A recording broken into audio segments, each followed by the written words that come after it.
Hey everyone, and welcome to Novel With Me, the series which takes you on a writing journey from start to finish.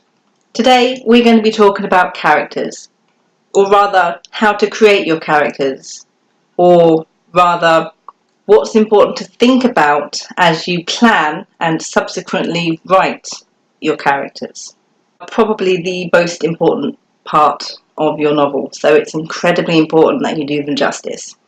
Readers will follow a good character through a bad plot, but they're less likely to follow a bad character through a good plot.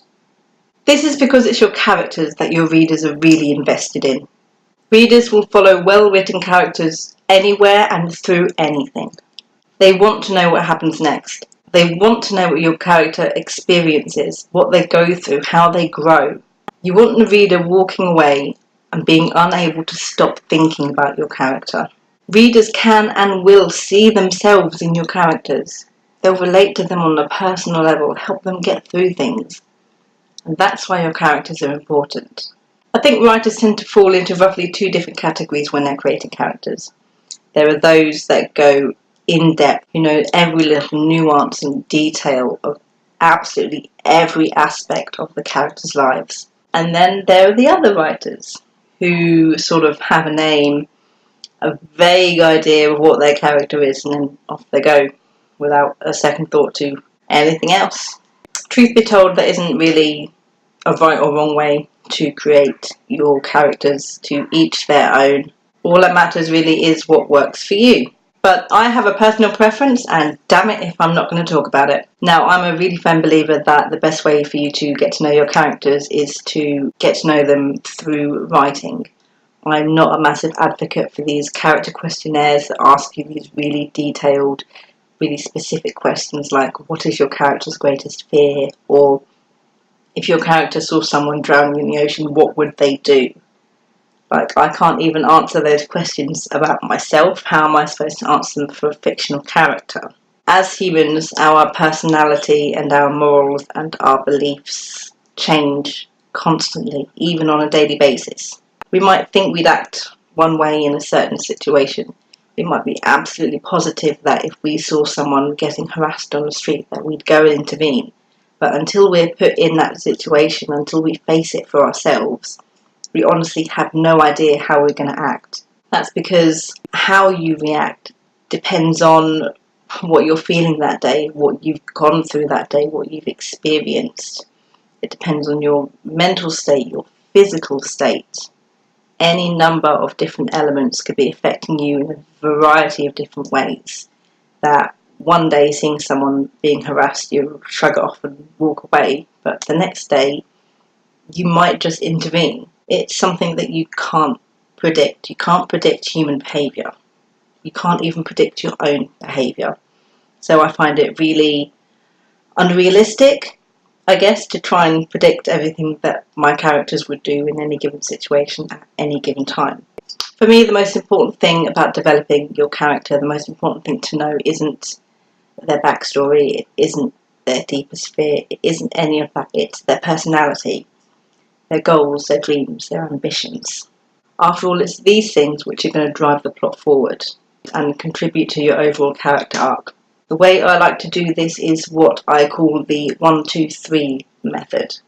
This is just for their personalities. So you'll choose one value, the thing that they value the most about life, such as friendship or independence, power, commitment, religion, spirituality. You'll pick 2 flaws, negative aspects of someone's personality. They're sarcastic, they're aggressive, they're hot-headed, they're stubborn, things like that. And then you'll pick 3 traits, the positive aspects, I guess, of their personality. Are they gentle? Are they kind? Are they sensitive? Are they graceful, creative? All of those 3, 4, 6 things. I can't do math. Each of those 6 things put together is what is going to form your character's personality.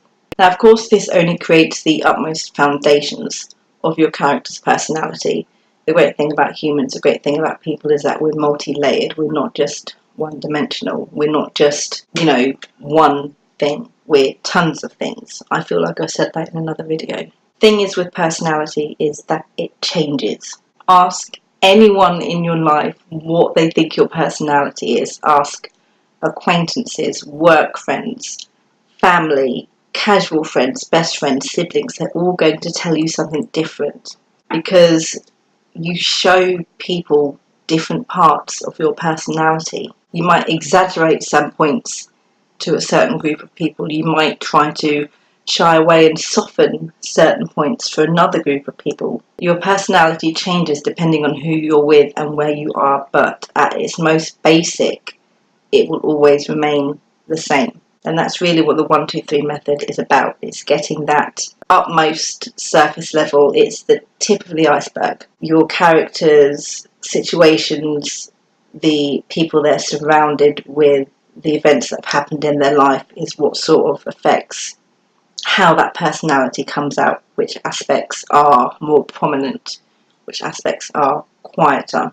which aspects change. They'll always return to those original 6 points. So sort of, for me, creating a character 100% at the beginning of the novel doesn't allow me the creative freedom to really explore what my characters are like and explore their personality. And that for me is one of the most interesting and fun parts of writing a novel, seeing how your characters change from point A to point B to point C, from draft 1 through to draft 7. Every time you write, you learn something new. You go a little bit more in depth, and that's sort of like the freedom that I really, really like about the way that I do it. Of course, there is nothing wrong at all, don't get me wrong, with filling out character questionnaires. If that is how you feel you need to do it, go for it, absolutely. I'm not trying to say my way is better. I'm saying I prefer my way, you prefer your way. I've tried character questionnaires, I just can't do it. I don't have the patience. I really don't. We'll focus on the values of your character. If your character doesn't have a core value, one thing that they believe and trust in over anything else, then they're sort of lacking a certain depth. Everyone has something that is most important to them: friends, family, religion, their independence, something that they are constantly working towards, to gain, to improve, to keep. Everyone's always got something.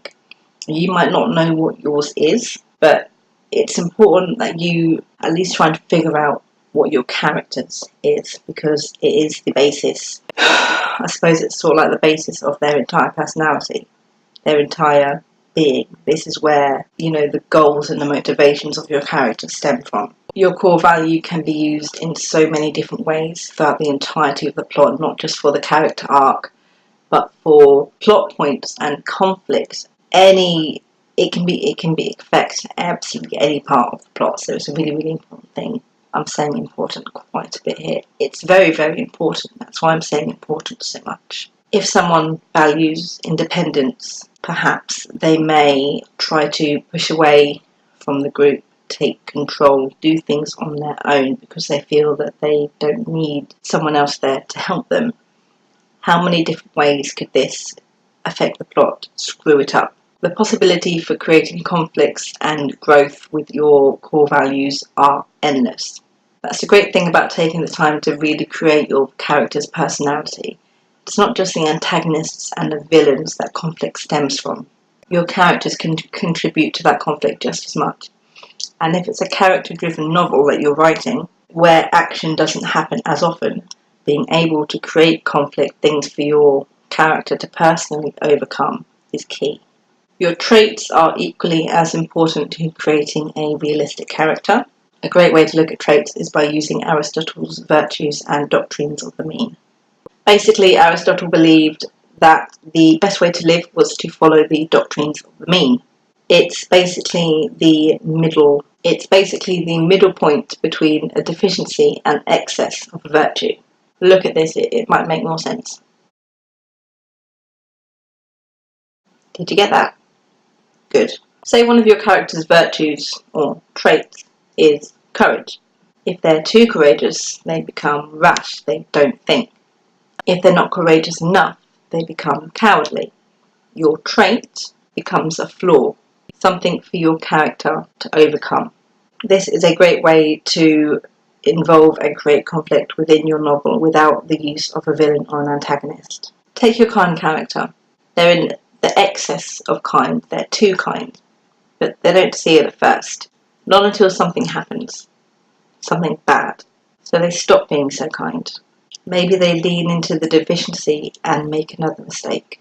Maybe they don't. But that mistake, born from the character's traits, has let them grow and change. Choosing clashing traits can also help stir up conflict between friends, because friends fight. It's natural. Don't not include it. Disagreements between your main group will make them seem more realistic, more well-rounded, more relatable. Yes, characters need family and backstories, favourite colours, but unless they play a massive part in the plot, I tend to not bother thinking about them that much and just let them appear out of nowhere in the middle of a writing session. One of my main characters in my first novel, Nephilim, has a twin brother, but she didn't have a twin brother until draft number 5. Another character on the end has always had a little sister because she plays a significant role in where he is today. Now, I don't just focus on personality when I am creating my characters. I do sort of answer a few questions. Name, age, obviously, any family that they have currently living, usually anybody that they are living with or are in contact with. A paragraph on what their life was like growing up, who their friends are, what are their goals, and what are their dreams. I'll only ask these questions after I have figured out the character's personality, because I just find it easier to go, oh, my character is really, really aggressive. What happened in their past to make them that way? Rather than figure out their past and then go, okay, so what personality traits can stem from this event that happened in their past? I like doing things the easy way, what can I say? Your character's goals and dreams are especially important, probably even more important than their personality. Not even probably more important than their personality, it is more important than their personality, because your character's goals and dreams are what push the novel forward in the first place. Your whole novel stems from the fact that your character wants something, and your character going out and trying to achieve that something that they want. That is your novel. That's the whole reason for the story to take place. The goal is what your character wants, and their motivation is why the character wants it. Now, there are two types of goal to give your character. You can give them one or the other, or you can give them both. There's the external goal and the internal goal. The external goal is something that the character knows, all the other characters in the story know, and that the reader knows. Taking the ring to Mordor, finding the golden fleece, breaking into a high security prison. And then there are the internal goals.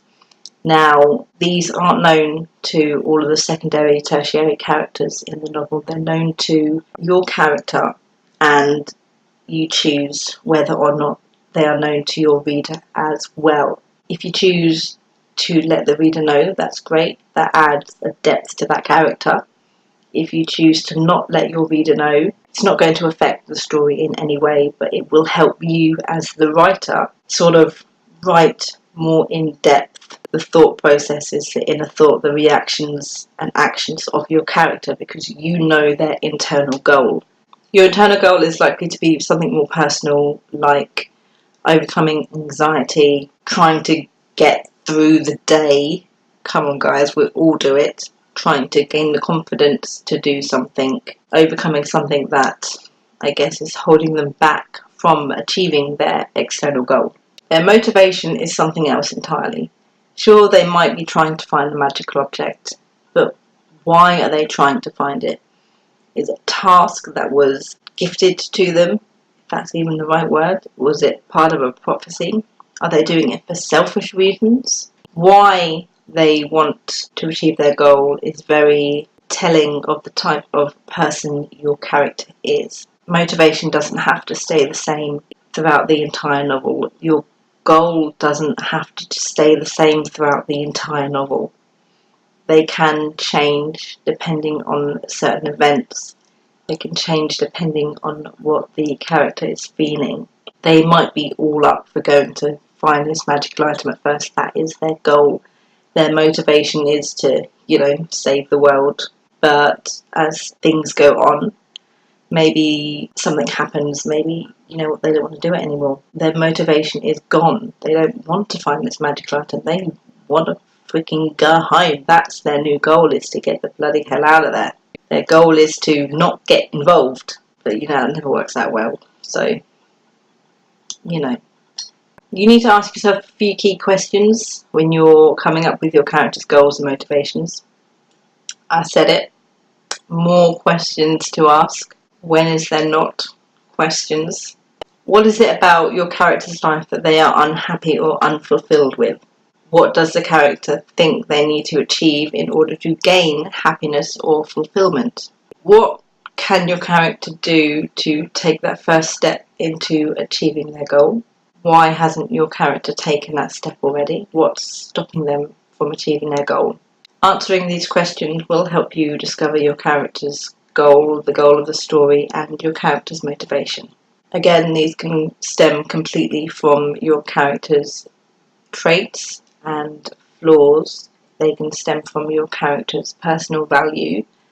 They can stem from your vague idea of the plot, if so need be. Just remember that their goal does tie directly into the plot. It is the reason for the plot. Without the goal, there is no plot. Your character is the one to push the plot forward, and they can only do that if there is something that they want to achieve. Is that everything I wanted to talk about? Traits, personality, goals, motivation. Yeah, that's everything I wanted to talk about for now. In the description box below is a link to the 1-2-3 method, a chart of Aristotle's virtues, just the basics blog post which features everything that I've discussed in today's video, and a writing worksheet for you to get started on creating your character. Novel With Me returns next week with a second instalment for characters. There is only 2 instalments. I promise you there is no more than that. Thanks for watching, and I'll see you next time. Good thoughts and happy writing!